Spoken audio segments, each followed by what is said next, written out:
mengenal diri sendiri. Gitu. Jadi kita betul-betul harus paham siapa kita. Kita harus benar-benar cinta sama diri kita sendiri, seperti itu. Jadi kalau tadi mungkin Sojar lebih banyak ya tadi ya.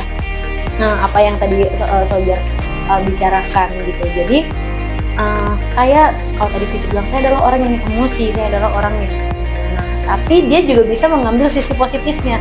Saya emosi tapi saya masih mau kok ngelakuin semuanya gitu.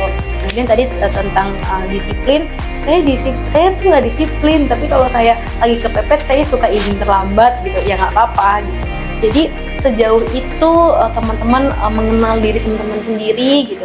Mulai sekarang teman-teman boleh kenali diri teman-teman, gue siapa sih sebenarnya, gue itu orangnya kayak gimana gitu. Karena kalau kita berbicara dengan orang lain, kita nggak bisa berbicara seutuhnya tentang diri kita, ya nggak? Iya. Misal ya sharing kita pasti pernah gitu ke teman. Miftah tahu aku orangnya kayak gimana, aku tahu Miftah orang kayak gimana. Tapi yang lebih paham tentang Miftah adalah diri Miftah sendiri, kayak gitu.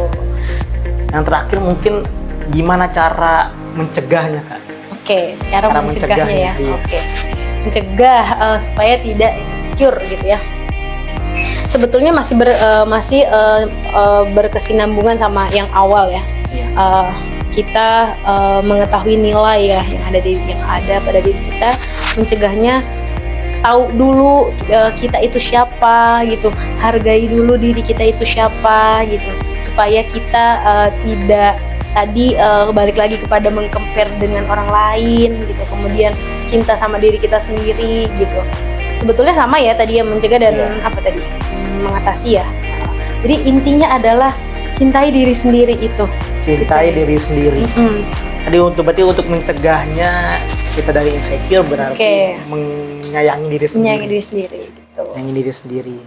Walaupun lingkungan, keluarga itu mungkin belum support kita, jalanin aja. Dinikmati gitu ya. Dinikmati. Oke. Dari yang lain ada pertanyaan juga? Ada pertanyaan lain? Masih ada yang ingin bertanya? Ketika kita scrolling sosial media itu banyak sekali sesuatu di luar yang membuat kita jadi overthinking ya. Kita ngelihat orang misalnya apa sih yang sekarang lagi FYP di TikTok? Orang Korea. Oke, kita ngelihat orang Korea aja kalau perempuan, aduh itu rasanya. Coba teman-teman lihat orang Korea yang perempuan itu kayak gimana? Pengen banget ada seperti mereka kan? Gitu. Pengen banget jadi, atau tadi orang Korea, apalagi yang ada di FYP TikTok sekarang? Yang orang kaya tuh Kak.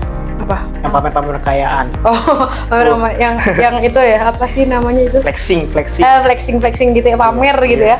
Nah, pasti bisa. Sosial media itu bahkan pengaruhnya sangat besar untuk tingkat insekuritas gitu. Tadi makanya kenapa di awal kita sempat bilang ya, anak SD aja udah insecure gitu. Kenapa sih anak SD bisa insecure? Karena main gadget, ya nggak? Nah, karena mereka main gadget, jadi mereka tahu insecure gitu. Ini cantik banget nih. Ini temennya sekolahnya di ini nih gitu. Bisa jadi insecure gitu. Anak-anak SD gitu. Kan kayaknya dulu aku SD enggak mikirin insecure ya kayaknya dulu ya. Belum ya kayaknya. Main aja gitu. Makanya kenapa gadget itu sangat berpengaruh kepada tingkat insekuritas. Kalau tadi pertanyaannya bagaimana mengatasinya? Nah, ini tergantung ya. Yang pertama kalau aku me time. Tadi yang aku bilang, me time. Gak usah main sosial media. Kalian harus punya space, waktu untuk gak buka platform apapun, gak buka sosial media apapun. Nah, kalau aku kadang menyisihkan waktu, misalnya satu hari, gak usah main sosial media. Aku ngapain? Ngelakuin hobi, misalnya main gitar, misalnya apalagi berenang juga gitu kan. Tapi gak usah buka sosial media sehari itu aja. Ya nggak apa-apa, ketinggalan berita gitu. Karena semakin kita melihat sesuatu yang ada di sosial media, kita semakin pengen, betul nggak? Iya. Makin pengen gitu. Ngelihat orang ngelihat orang beli mobil, pengen beli mobil. Ngelihat orang ini, pengen ini gitu. Jadi ambil waktu untuk diri sendiri gitu. Tanpa kalian ambil waktu untuk diri sendiri tapi nggak upload ya. Jadi kayak misalnya kalian main gitar nih, udah main aja. Gak usah kalian upload, gak usah kalian apapun. Berenang misalkan, gak usah bikin story dan segala macam. Tutup semua sosial medianya dan nikmati hari kalian hari itu gitu. Ini harinya gue gitu, walaupun gak ulang tahun ya. Iya. Jadi harus paham gitu. Hari ini harinya gue nggak main sosial media, itu tipsnya. Gitu. Nah, cara mencegahnya ya. Cara mengatasinya. Terima kasih. Pada intinya kita harus menyayangi diri sendiri, Ini diri sendiri. memberi reward diri sendiri, Tuh. tidak membanding-bandingkan dengan orang Oke. lain. Jadi kita harus berani juga untuk insecure gitu ya. Iya, Kita benar, harus insecure. mendobrak comfort zone yang kita punya tadi. Iya.